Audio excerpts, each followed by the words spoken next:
বন্ধুরা আসসালামু আলাইকুম।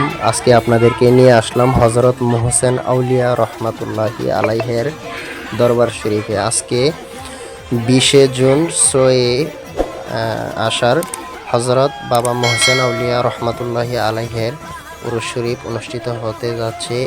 লক্ষ লক্ষ আশেখানেরা জমায়েত হতেছে, আপনারা দেখতেছেন, দেখেন শত শত আশেখানেরা এখানে আসতেছে। আর এই মাজারের চতুর্দিকে মানুষের ঢল নেমে গেছে। আজকে আল্লাহর ওলিদেরকে মানুষে ভালোবাসে দুনিয়ার জন্য নয়, একমাত্র আল্লাহকে পাওয়ার জন্য।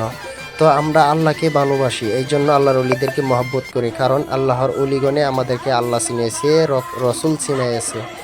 তো বন্ধুরা, আমার ভিডিওগুলি কেমন লাগে অবশ্যই আপনারা কমেন্ট বক্সে বলে যাবেন। তো অনেক কষ্ট করে ভিডিও বানাই, আপনারা লাইক কমেন্ট শেয়ার অবশ্যই করবেন, ঠিক আছে।